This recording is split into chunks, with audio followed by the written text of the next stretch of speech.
जय। भक्ति महारानी की जय हो। आज गोविंद की कृपा से आप सभी के बीच में भक्ति महारानी का प्रसंग लाने का अवसर प्राप्त हुआ है। एक बार की बात है कि नारद जी को सत्संग करने की इच्छा हुई, तो सत्संग का आनंद तो स्वर्ग में और वैकुंठ में मिलता नहीं है, तो पृथ्वी लोक पर आए सत्संग करने के लिए। तो क्या देखते हैं कि हरिक्षेत्र, कुरुक्षेत्र, श्रीरंगम, सेतु, वर्धनम सभी जगह सारे तीर्थों में घूमे, पर कहीं पर भी उनको सत्संग का आनंद नहीं मिला। चित व्यथित हो गया, तो सोचे कि आगे बढ़े। तो आगे बढ़े तो कहे कि भैया ये महल अटारी किसकी दिख रही है? तो सबने कहा कि ये त्यागी जी महाराज का है। बोले अच्छा। उससे भी आगे बढ़े तो बोले कि ये बच्चे किसके रो रहे हैं? तो सबने कहा कि ब्रह्मचारी जी महाराज के बच्चे रो रहे हैं। तो फिर उससे भी आगे बढ़े तो बोले कि इतना शोर कहाँ से सुनाई पड़ रहा है? तो सबने कहा कि मौनी बाबा के आश्रम से। बोले संत प्राय पाखंड परायण होते चले जा रहे हैं, पापस्य अखंड पाखंड पाखंड। चित व्यथित हो गया कि अब क्या करे। तपसी धनवंत दरिद्र गृही कलि कौतुक तात न जात कही। पहले संत महात्मा जितना बीत वैराग्य ज्ञानी होते थे उतना ही महान माने जाते थे, और आजकल जितना वैभव संपन्न है उतना ही श्रेष्ठ माने जाते हैं। तो आगे बढ़े तो आगे क्या देखते हैं कि तरुणी प्रभु तागे है, श्याल को बुद्धिदायक, कन्या विक्रयणो लोभान, दंपति नाम चकलकनम। प्राय बेटे बेटियों का क्रय विक्रय होने लगा है। संबंध नहीं अपितु सौदे होने लगे हैं। जहाँ बढ़िया सौदा देखा वहीं संबंध कर दिया। इसी वजह से आजकल परिवार में प्रायः कलह मचा रहता है।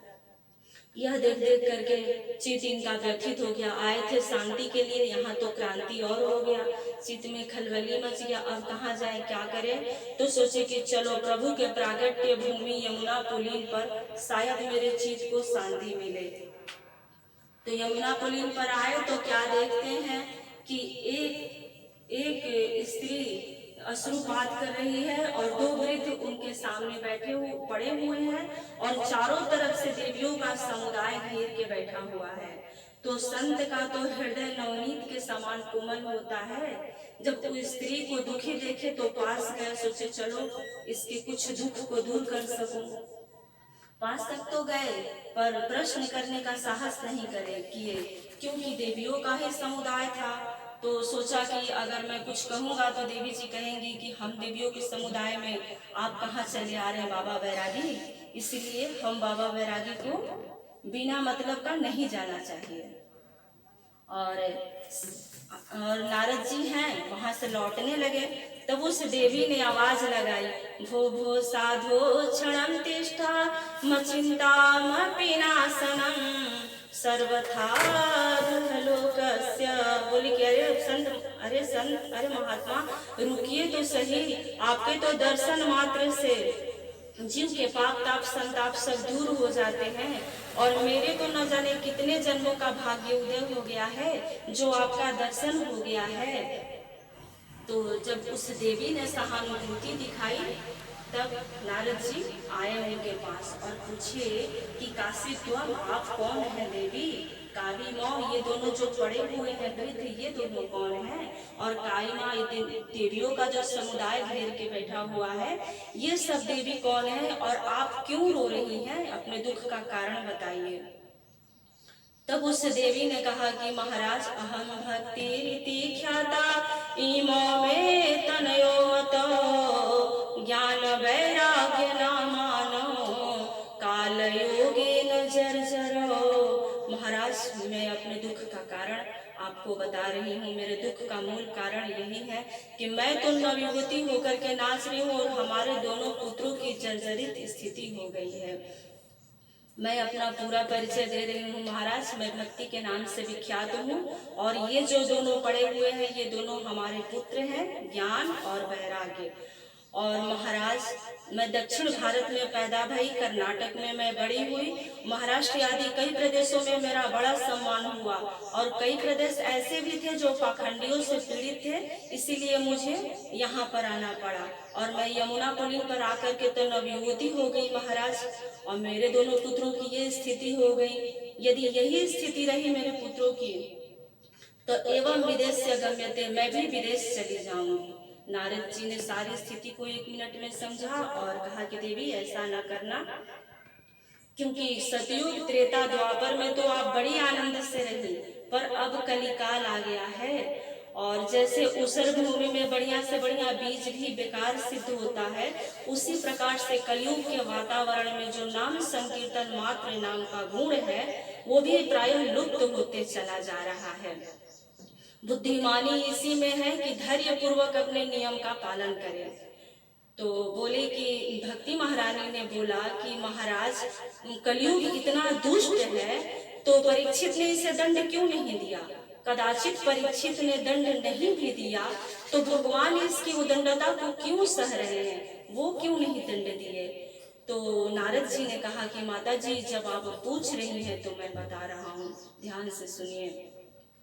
कलयुग भगवान जब अपनी लीला स्मरण करके परम धाम को जाने लगे, उसी क्षण से कलयुग ने पैर जमाना शुरू कर दिया और परीक्षित ने धनुष बाण लेकर के मारने के लिए उद्यत हुए।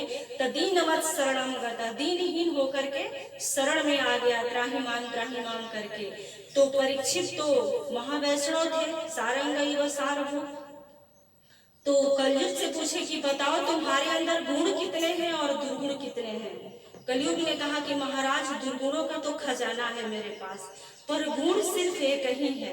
यत् फलं नासति तपसा न योगेन समाधिना तत्फलं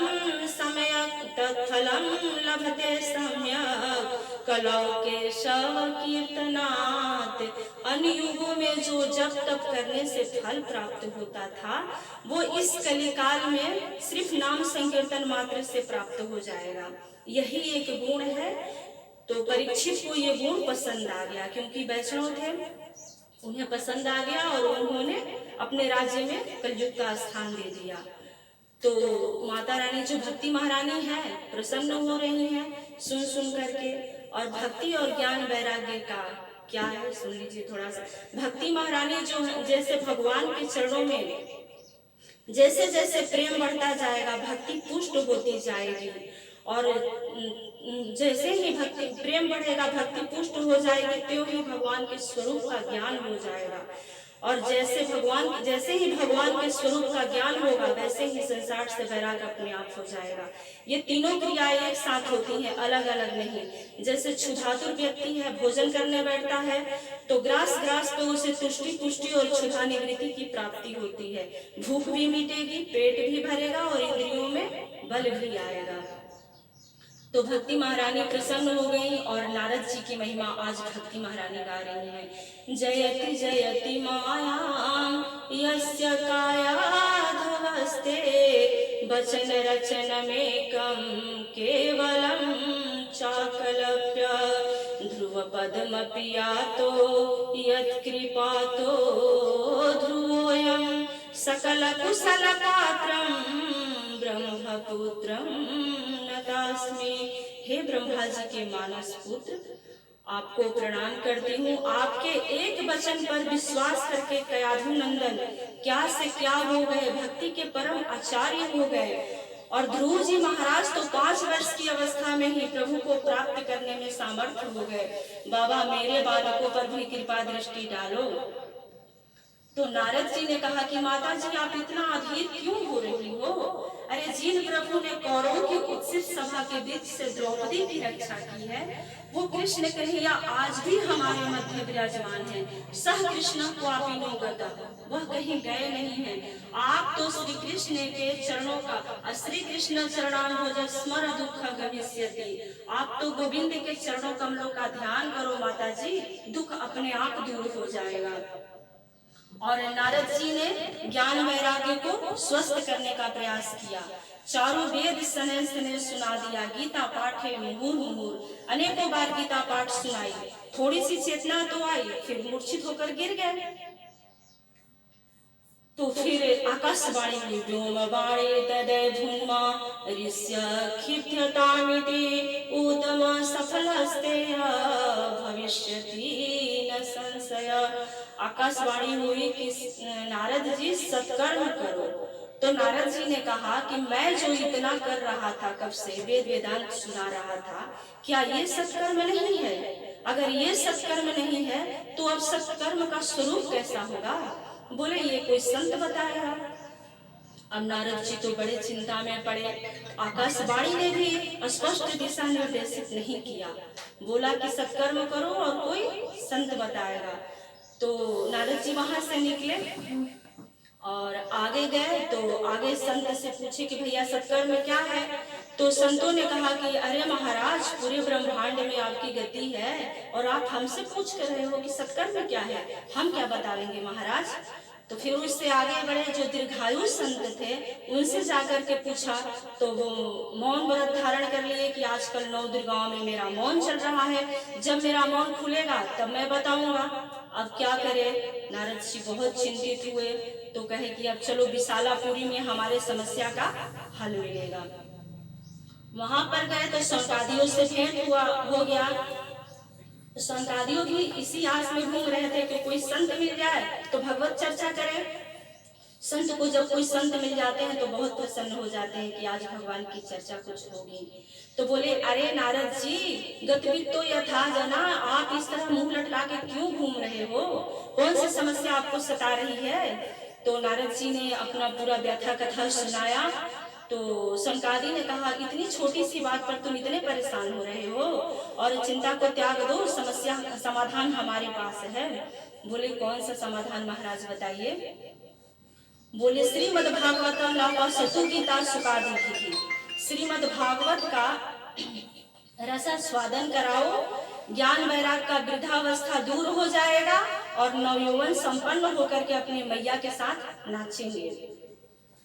तो नारद जी ने कहा कि महाराज बात कुछ जची नहीं, क्योंकि मैंने अभी अपने पिता ब्रह्मा से पढ़ा है, भागवत सीखा है। महाराज वेदों की व्याख्या ही तो श्रीमद् भागवत में है। तो कहा, शौनकादियों ने कहा कि महाराज कोई आम का मीठा फल खाने वाला कहे कि फल इतना मधुर है तो वृक्ष कितना मधुर होगा, और फल को छोड़ करके वृक्ष ही चबाने लग जाए तो क्या माधुरता मिलेगी, क्या वो स्वाद मिलेगा? तो कहा कि नारद जी ने कहा कि नहीं। तो बोले कि फल का स्वाद लेने के लिए स्वाद लेने के लिए, रस लेने के लिए तो फल का ही सेवन करना पड़ेगा। जैसे देखिए गन्ने के रस से ही शक्कर बनता है, लेकिन जो मिठाइयाँ हम शक्कर से बना लेते हैं वो गन्ने के रस से नहीं बना पाएंगे। अगर सोचे कि शक्कर खत्म हो गया तो चलो गन्ने के रस से ही तो बनता है शक्कर, इसमें बना ले तो क्या बन पाएगा? नहीं बनेगा।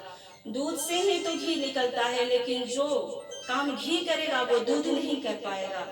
उसी तरह से वेद रूपी वृक्ष का ही फल है श्रीमद् भागवत। मैं आपको विश्वास दिला रहा हूँ कि श्रीमद् भागवत का रसास्वादन कराओ, पान कराओ, ज्ञान वैराग का वृद्धावस्था दूर हो जाएगा और नवयौवन संपन्न होकर के अपने मैया के साथ नाचेंगे।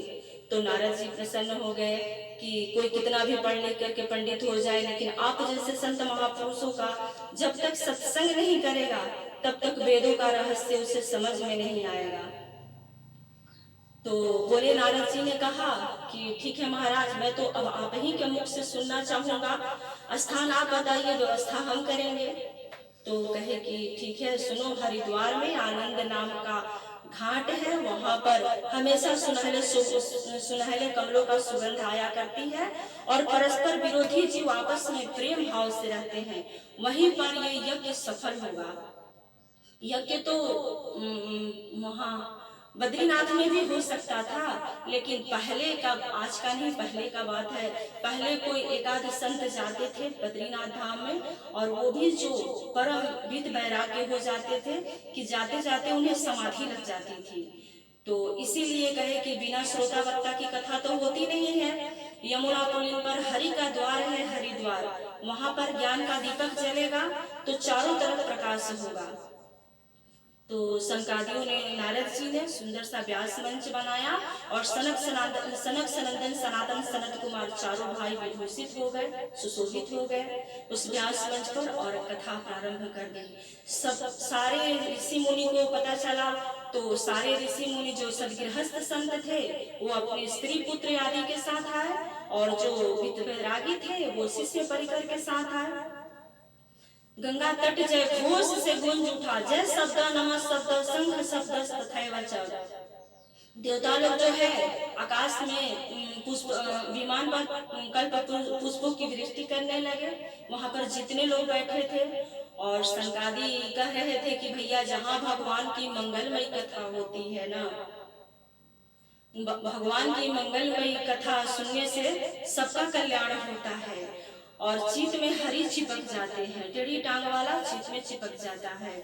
और कह रहे थे कि पुरुष सूक्त के पाठ से गायत्री जब से जो सुकृति प्राप्त होता है वो कथा, वो भागवत पढ़ने मात्र से प्राप्त हो जाता है।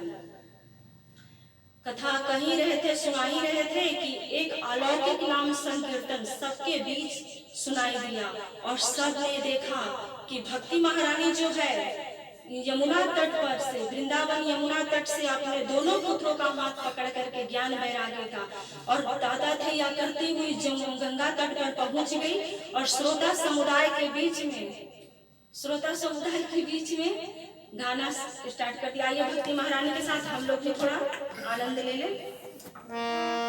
श्री कृष्ण गोविंद, श्री कृष्ण गोविंद,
संकीर्तन करते हुए झूम झूम करके नाचने लगी, अपने दोनों पुत्रों का हाथ पकड़ करके ज्ञान और वैराग के। तो सारे संत लोग जो हैं वो सब लोगों ने प्रश्न करने लगा कि महाराज कथम प्रविष्टा कथम आगतेयम, कब इन्होंने हमारे बीच प्रवेश किया, हमें तो पता ही नहीं चला। तो संकादी कह रहे हैं कि भैया जहाँ भगवान की मंगलमयी कथा होती है ना, वहाँ पर भक्ति महारानी स्वतः प्रकट हो जाती हैं, उनको कहीं आने जाने की आवश्यकता नहीं पड़ती। तो भक्ति महारानी ने कहा कि महाराज यहाँ पर आपने सबको बैठने के लिए व्यवस्थित स्थान दिया है, पर अहम प्रतिष्ठामी, मैं कहाँ बैठूं महाराज। तो संकादी ने बड़ा सुंदर जवाब दिया, निरंतरम यहाँ पर जितने भी भक्तों का समुदाय, वैष्णवों का समुदाय बैठा है, उन सबके हृदय भवन में आप जाकर विराजमान हो जाइए। तो संकादी ने कहा कि त्रिभुवन में वही धन्य है जिसके हृदय भवन में भक्ति महारानी का निवास है। और भक्ति महारानी जिस भवन में होती है ना, उस भवन को इतने सुंदर से सजा देती हैं, इतने सुंदर सजा देती हैं, भगवान के अनुकूल कर देती हैं, परिशोधन कर देती हैं। तो भगवान कैसे रह सकते हैं भला? भगवान निज लोकं विहाय प्रविशति हृदि तेषां, प्रभु अपना वैकुंठ धाम छोड़ करके उस भक्त के हृदय में विराजमान हो जाते हैं। और जब प्रभु देखते हैं दूसरे भवन में कि एकदम भरा हुआ है काम, क्रोध, लोभ, मोह, छल, कपट, मद मत्सर, पूरी लंबी सेना हाउसफुल है, तो प्रभु लौट पड़ते हैं। बोलो भक्ति महारानी की